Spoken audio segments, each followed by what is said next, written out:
Welcome back to the Gridiron Expert. We are continuing our What If series in the world of college football, and our next topic is one that fans have been debating since the game ended. They've been debating this for over 13 years, ever since the final horn sounded. What if Colt McCoy had never gotten hurt against Alabama?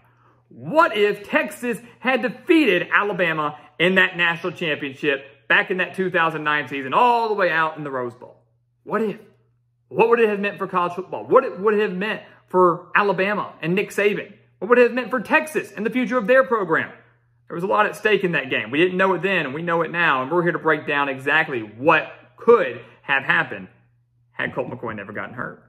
So welcome back to the Gridiron Expert, guys. We're so glad that you could join us today. As always, please continue to like, comment, subscribe, share our videos, and of course, check out everything down in the description below, because here at the Gridiron Expert, guys, college football never dies. The season never ends here at our channel, and we want you to become a part of our GE Nation so you can join our college football discussion, the debate, and all the fun year-round. We're posting content year-round, and the new season, is going to be here before you know it.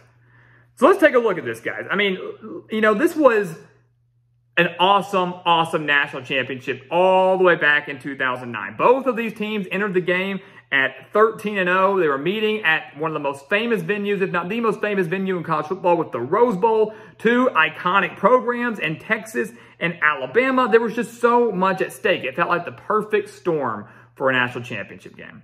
And, you know, it was unfortunate. It's unfortunate for Texas that their star quarterback goes down on their opening drive, on their opening series. I mean, it's devastating. It's devastating because you can't help but wonder, if Colt McCoy had stayed healthy, would Texas have won? Many believe that they would have. And you take a look at what happened in that game, right? Alabama runs a fake punt on their opening drive. It fails. Texas gets all the way down to the 1-yard line of Alabama. Colt McCoy gets hurt on that drive, though, and Texas actually fails to score from 1 yard out. So the Longhorns failed to get a touchdown on the opening drive to set the tone early, had to settle for a field goal. But on the ensuing kickoff, Alabama muffs the kickoff. They fumble it. Texas recovers at the Alabama 30.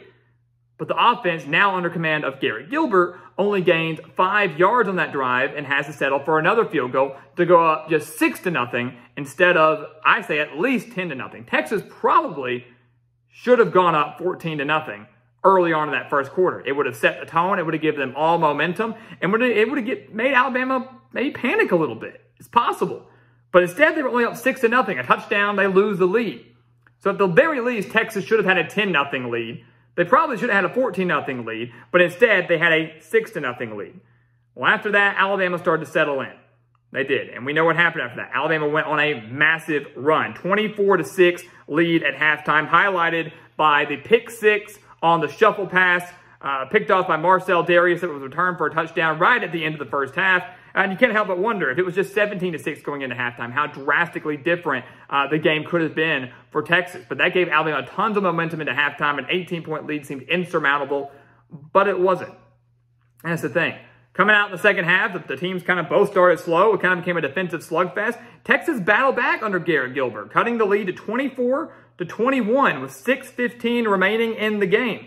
And then they actually had a chance to go down and win it. They got the ball back, and Garrett Gilbert had a chance to go lead a game-winning or game-tying drive, but he was sacked and fumbled, and Alabama recovered the fumble at the 3-yard line of Texas. They scored with 2 minutes left to go back up by 10, and then another late interception gave Alabama another touchdown later to win the game 37-21.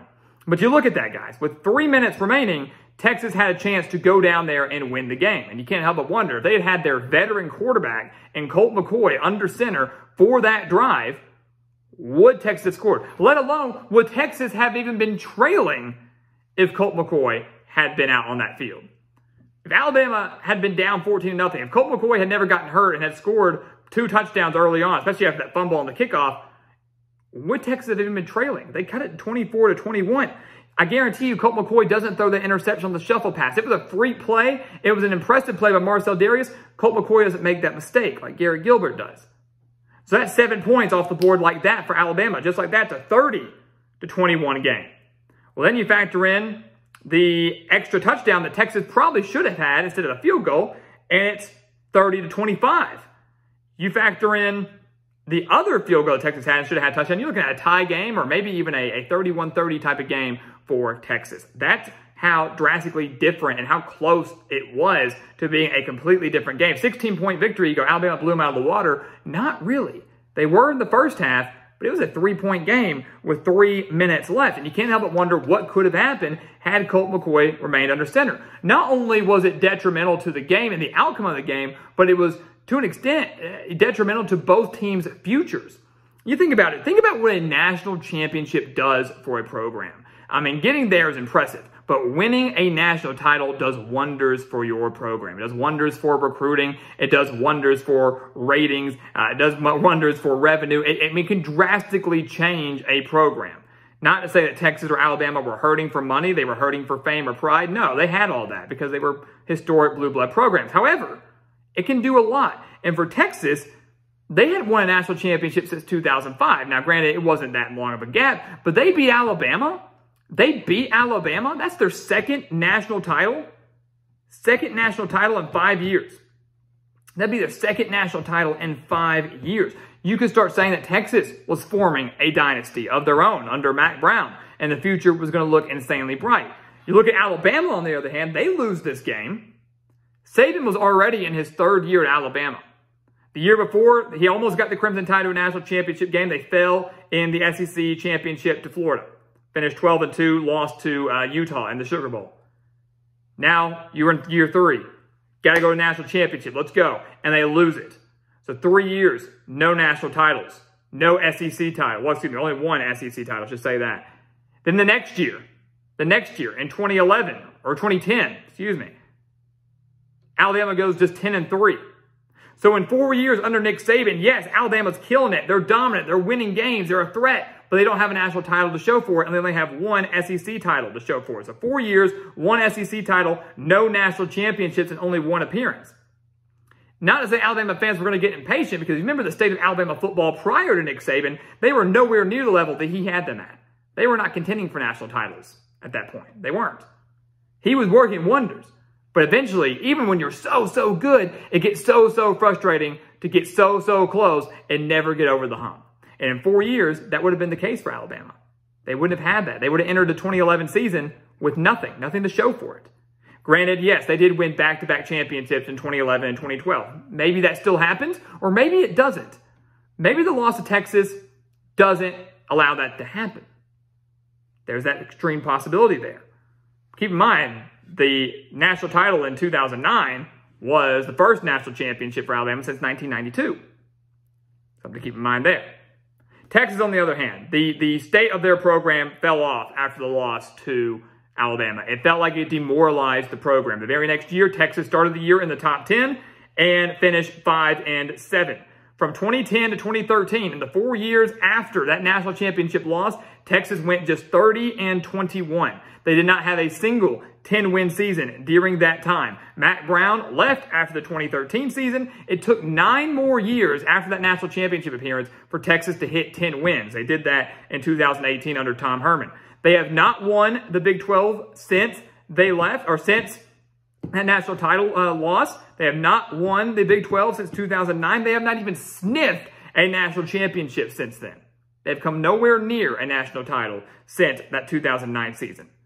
So it is very realistic and very fair to say that one injury that kept Colt McCoy out of the national championship game against Alabama completely altered not just the course of college football as we know it, but completely altered the course of the Texas football program and the Alabama football program. And it leads us all to wonder, what if? What if he had never gotten hurt? What if he had gotten hurt later in the game when Texas was up 14-0, 17-0, whatever it could have been? What if Texas had had all of that momentum early on? Would they have relinquished it even if McCoy had gotten hurt late in the second quarter, early third quarter? So many what ifs there, guys. But these two teams completely went in opposite directions, and that one national title, again, completely changed college football as we know it.